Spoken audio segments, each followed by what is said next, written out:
If you're one of the nearly 70 million Americans getting Social Security or one of the millions more paying into the program for later, this is for you. And I want to be really clear about why I'm making this video right now.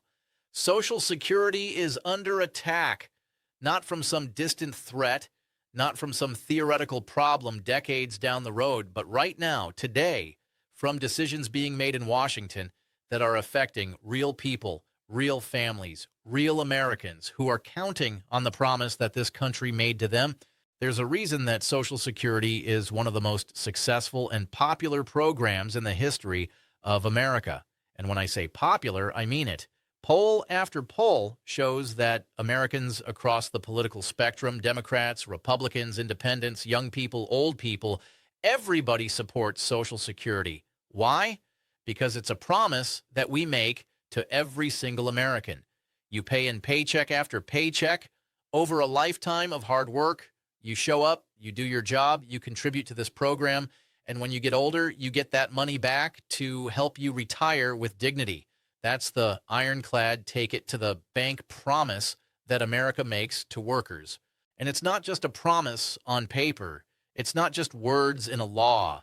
It's a real commitment backed by the full faith and credit of the United States government. You work, you contribute, and you earn the right to retire without living in poverty. You earn the right to have some security in your old age.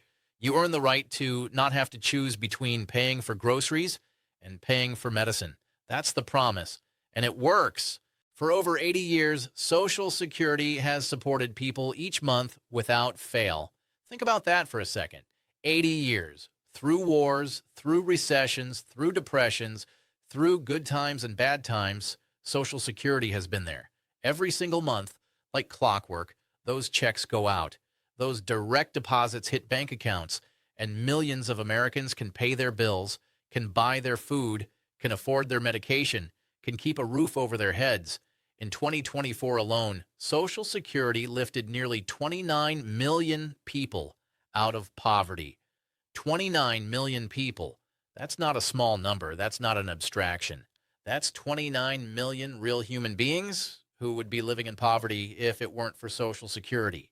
And if you're under the age of 60, you might be thinking to yourself, why should I care about Social Security? I'm not getting it yet. I'm not going to get it for decades. Why does this matter to me right now? Well, think of Social Security as insurance. You might not know this, but Social Security gives every single American protection, not only for themselves, for retirement, but also for their kids and for their families. Social Security isn't just about retirement. It's a comprehensive insurance program that protects you and your loved ones throughout your life. Take a 40-year-old worker who gets into a serious car accident. Say they end up with a disability and they can't go back to work. Maybe they were a construction worker and they can't do physical labor anymore. Maybe they were a truck driver and they can't drive anymore. Maybe they were a nurse and they can't be on their feet for 12-hour shifts anymore. Or even worse, say they die and their kids are left behind. Their spouse is now a widow or widower trying to figure out how to raise kids alone. Social Security is there for them. Those kids are already dealing with enough.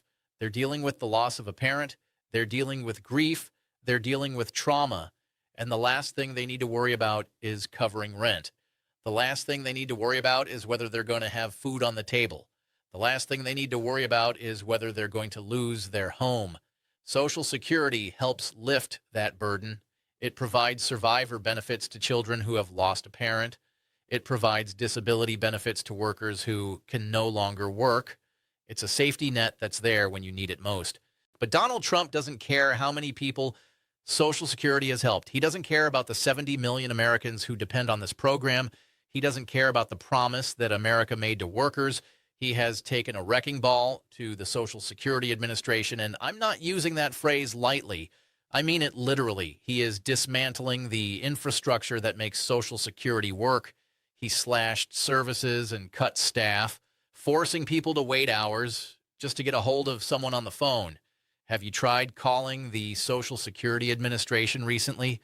It's nearly impossible. You call the 800 number, you wait on hold for an hour, 2 hours, sometimes 3 hours, and maybe if you're lucky, you finally get through to someone. But a lot of times, the line just disconnects. You wait for hours, and then the line drops, and you have to start all over again.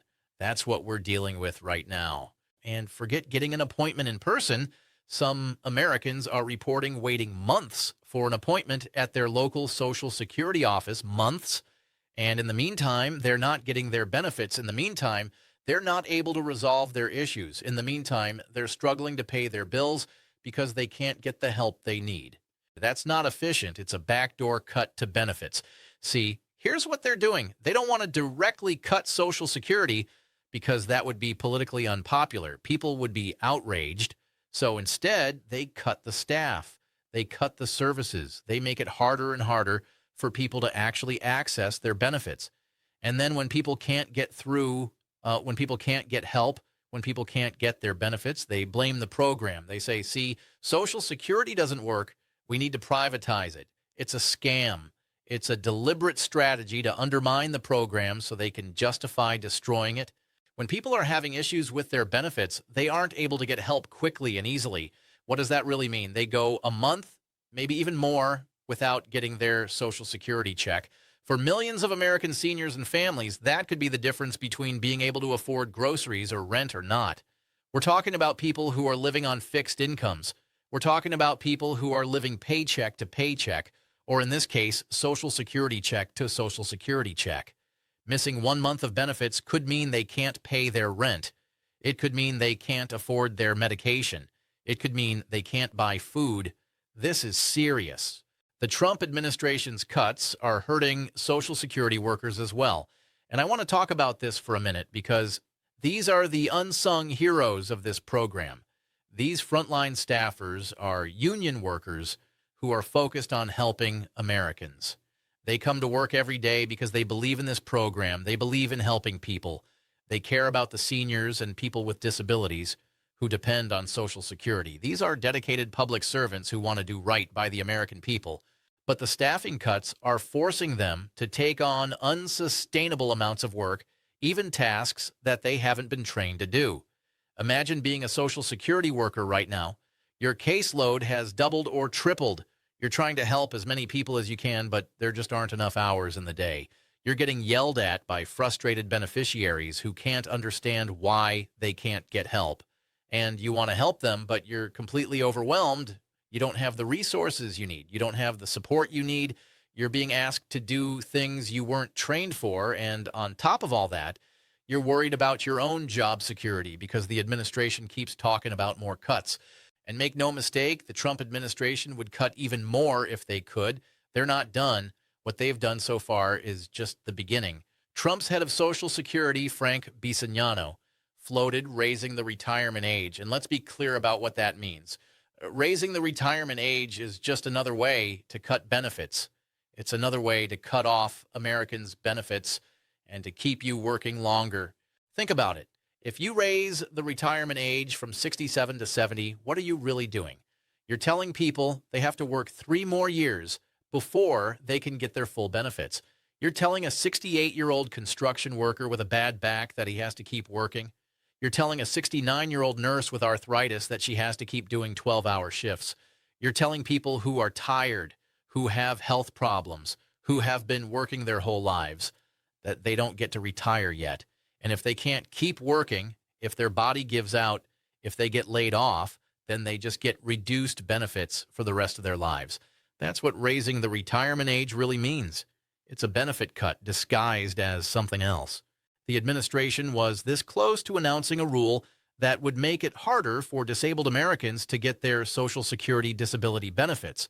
They wanted to make the application process more difficult. They wanted to add more bureaucracy, more red tape, more hoops for people to jump through. And we pushed back, and we finally got them to back off. But we have to stay vigilant because they're going to try again. They're going to keep looking for ways to make it harder for people to get the benefits they've earned. Look, the way I see it, Donald Trump and Frank Beneficiario are trying to come in and break everything so they can then turn around and point to the chaos that they created as justification to privatize Social Security and sell it for parts to their billionaire buddies. That's the playbook. Step 1, defund the Social Security Administration, cut staff, make it harder for people to get help. Step 2, point to all the problems and say, see, government doesn't work. Social Security doesn't work. Step 3, propose privatization as the solution. Let's turn Social Security over to Wall Street. Let's let private companies manage your retirement savings. And who benefits from that? Not you, not the American people. Wall Street benefits, big banks benefit, wealthy investors benefit. They get to charge fees on your retirement savings. They get to gamble with your money. And if they lose, if the market crashes, if their investments go bad, you're the one who loses your retirement security. That's what privatization means. It means gambling with the retirement security of millions of Americans so that a handful of billionaires can make even more money. Americans don't want that, and we're not going to let them get away with it. Poll after poll shows that Americans overwhelmingly oppose privatizing Social Security. They understand that Social Security is a guaranteed benefit. It's secure. It's stable. You know what you're going to get. Privatization means uncertainty. It means risk. It means you could lose everything. And Americans don't want that. I see Social Security as a broader insurance system for workers all across the country, for seniors, for people with disabilities, for you to retire with dignity. And that's why we all have a stake in protecting the program for years to come. This isn't just about people who are currently getting Social Security. This is about everyone. If you're paying into Social Security right now, you have a stake in this. If you're going to rely on Social Security someday, you have a stake in this. If you have parents or grandparents who depend on Social Security, you have a stake in this. We all have a stake in protecting this program. But protecting Social Security doesn't just mean fighting back against political attacks to gut it. It also means fighting to strengthen and to expand benefits to make sure that the program is here for our kids and our grandkids and many more generations. See, I'm not just interested in defending Social Security as it is. I want to make it better. I want to expand it. I want to increase benefits because here's the truth. Social Security benefits aren't generous enough. Here's the truth. Social Security just hasn't kept up with rising costs, especially not for things like medical costs and home aids, things that seniors disproportionately spend their money on. If you're a senior, you're spending a much bigger chunk of your income on health care than a younger person is. You're going to the doctor more. You're taking more medications. You might need help at home. You might need a home health aide. You might need modifications to your house so you can age in place. These things are expensive, and they're getting more expensive every year. And that's why, while Social Security benefits are updated every year to account for inflation, the adjustment just doesn't match the increased costs of living for most people who are on Social Security. The cost of living adjustment, the COLA, is calculated based on the Consumer Price Index for urban wage earners and clerical workers. That's CPIW. But that index doesn't reflect what seniors actually spend their money on. It reflects what working age people spend their money on. And working age people and seniors have different spending patterns. Think of it this way. The adjustment happens after inflation has already done its damage. Prices go up throughout the year. Groceries get more expensive. Utilities get more expensive. Healthcare gets more expensive. And then at the end of the year, they look at the inflation numbers and they calculate the COLA for the next year. But by that point, you've already been dealing with higher prices for months. The COLA is always playing catch-up. It's always behind. Over the last 15 years, Social Security benefits have lost 20% of their buying power. 20%. That means if you're on Social Security, your benefit today buys 20% less than it did 15 years ago. You can't afford as much as you used to be able to afford. Every year, the gap gets a little bigger. Every year, it gets a little harder to make ends meet. The Trump administration has announced that the cost of living increase for 2026 is about 2.8%. That's an average of just about $56 extra each month. Think about $56. What can you buy with $56? Maybe a week's worth of groceries if you're being really careful. Maybe a tank of gas. Maybe a couple of prescriptions if you're lucky. That's not even enough to cover a week's worth of groceries for most people. That's hitting American seniors and people with disabilities especially hard. And here's why. Half of all American seniors rely on Social Security for half of their income. Think about that. half of seniors get half of their income from Social Security. For these people, Social Security isn't just a supplement to their retirement savings, it's a major source of their income. And it's the only source of income for 1 out of 4 people. 1 in 4 seniors has no other income besides Social Security. No pension, no retirement savings, no investment income, nothing, just Social Security. So when we talk about Social Security benefits not being enough, we're talking about millions of people who are struggling to survive on what Social Security provides. We're talking about people who are making impossible choices between paying for food and paying for medicine. We're talking about people who are living in poverty or on the edge of poverty, even though they worked their whole lives and paid into the system. Here's what I think. We need to expand Social Security. We need to make sure that every American who relies on Social Security can afford their basic needs. Not luxuries, not vacations, not fancy dinners. Basic needs: food, housing, health care, utilities, the basics of life. Every American who worked their whole life and paid into Social Security should be able to afford those things. That should be the bare minimum. And I have a bill to do just that. I've introduced legislation in the Senate that would expand Social Security benefits. My bill would bump up benefits by $200 a month right now to give seniors, veterans, and people with disabilities some relief as they're getting flattened by Donald Trump's economy. $200 a month. That's $2,400 a year. For someone living on a fixed income, that's a game changer. That could mean the difference between staying in their home and being evicted. That could mean the difference between affording their medication and going without. That could mean the difference between putting food on the table and going hungry. And how do we pay for it? Answer is actually simple. We make millionaires and billionaires pay their fair share. And before anyone gets just too fired up about that, before the Fox News commentators start screaming about socialism, before the billionaires start crying about how unfair it is, think about this. Right now, a CEO making $20 million a year pays about the same amount of money into Social Security as someone who makes $170, $100 a year. That's the 2025 Social Security wage base. Here's how it works. You pay Social Security taxes on your wages up to a certain cap. In 2025, that cap is $170, So if you make $170, you pay Social Security taxes on all of your income.